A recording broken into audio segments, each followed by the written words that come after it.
Alright, hello, my name is Adam Martinez, and I will be refuting Mariana Beamer's claim that caffeine is good for the body, but mostly emphasizing on coffee. Her first subclaim is that caffeine can have positive effects on the body. Second, caffeine has many potential health benefits. And lastly, that caffeine helps enhance people's memory. I will be stating how the critical information is left out, how certain grounds do not correlate with the subclaim, and how there is a lack of credibility. Okay, so first of all, in Mariana's first claim, she states that caffeine can have a positive effects on the body. She attempts to strengthen her claim by stating that 1, the natural stimulant caffeine is made up of over 60 different plant sources, and 2, caffeine is found in teas, sodas, energy drinks, and many prescriptions, as well as non-prescriptions medicines. Yes, it is true that caffeine is created by many plant sources, but she does not state the positive effects that come with the plants within the caffeine, whether or not it helps with their health, and stuff like that.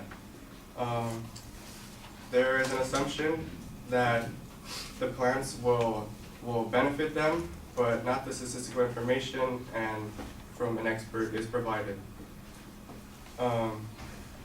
Providing that statistical information will allow her claim that 60 plant sources within caffeine will allow it to be more credible. She also could have stated that caffeine is also composed chemically, and it is not always from plant sources. The chemically composed composition can be found in sodas, energy drinks, and medicines. So in their second claim, Mariana starts off by stating a statistic from the FDA that states that 300 milligrams of caffeine is consumed per person per day in the US. This is a good statistic, but it does not relate to her subclaim, which is that caffeine has many potential health benefits.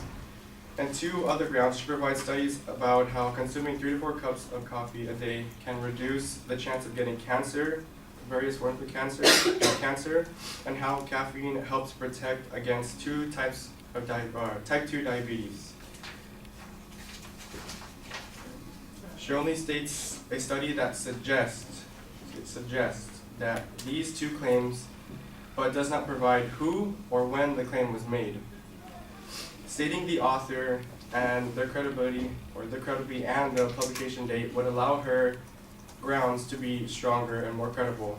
Although caffeine has been linked to health benefits, that is not always the case. The University of Michigan Health Service conducted an article about caffeine, and it states that people may experience dizziness, hypoglycemia, I might pronounce that wrong, fruit-like breath odor, troubled breathing, muscle tremors, nausea, diarrhea, increased urine, ketones in urine, drowsiness, thirst, anxiety, confusion, irritability, insomnia, changes in appetite, dried mouth, blurred vision, and cold sweats. These side effects are not beneficial to health, as she stated, and can arguably be prevented with the decrease of caffeine consumption. Okay, in my third claim, or in her last point, she referred to a study about how caffeine helps enhance memory, and this is a study by Johns Hopkins. She did a good job by describing what the study consists of, but there was no statistical information telling us how significant the results were and how caffeine affected each individual's memory. Not stating the statistics can create assumptions by not only the speaker, but the audience as well. And the assumption can be that the people who took the caffeine tablet were able to memorize every single picture that they were shown, and that the people who did not take the caffeine tablet were unable to memorize nothing or very little. Mariana, or to solve this problem, she could quote the research directly to show that the information is coming from the expert rather than summarizing it or paraphrasing it. Also briefly mentioning the author's credibility was also left out in the study. She could have stated that before she described the study in order to give more credibility to the expert. All in all, marijuana takes a biased stand in that caffeine is only positive and there are no negative effects.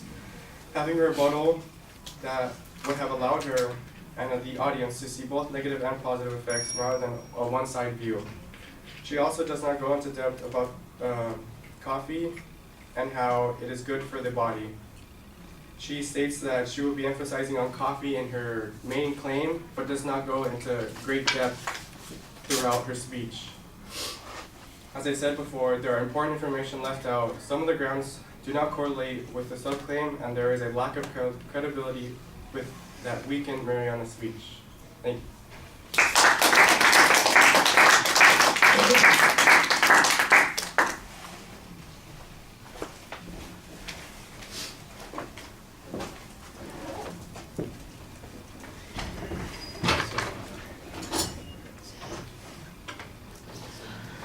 All right, Adam, there's a tendency in almost every one of the supporting points to make this an evaluation as opposed to a refutation. You're talking about what she could have done to make the argument clearer, how she could have presented the evidence in a way that would have made it more effective, how it would be more meaningful had she done X, Y, or Z. Which might all be great for a peer evaluation paper, but for a refutation, that's not exactly what you want to do. I mean, think of yourself as the defense attorney and say, well, you know, here's a way that they could have made their argument stronger against my client. That's not really the position that you want to take. You want to be declarative and say, she didn't prove her point. The evidence that she presented is not something that you should believe because it wasn't given a source or a date on those particular issues. You want to make declarative claims that would undermine our willingness to accept the conclusion, not give her directions about how to make a better argument.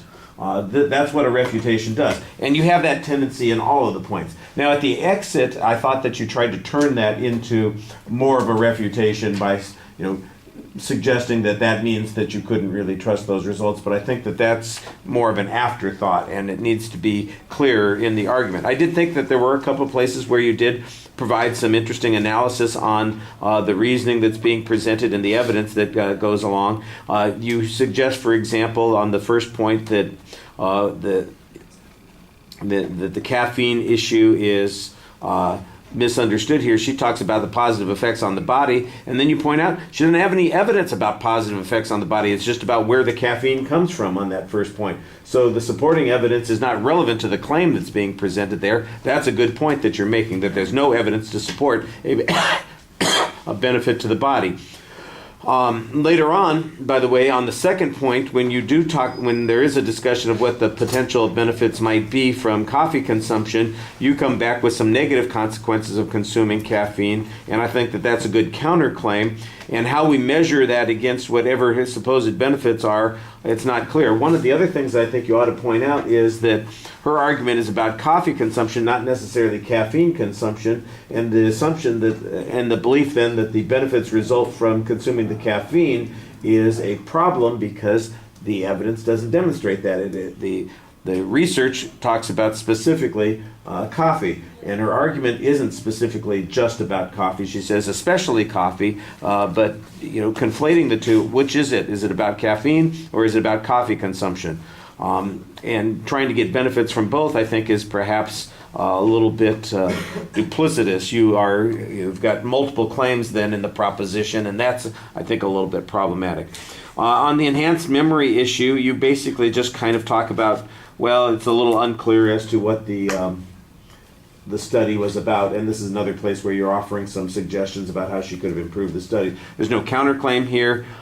There might be an attempt to diminish it by suggesting that the memory enhancement isn't demonstrable for being long-term. We're not shown that people are having difficulty with their memories. It's great that they can maybe improve their recall because they're a little bit more alert, but there are plenty of other ways that you could be alert that don't necessarily require you to take caffeine, which does have the negative consequences that you talk about. And I think that's another way that you want to do the contrast in your argument, is to suggest that those outcomes are possible too. All right, thank you.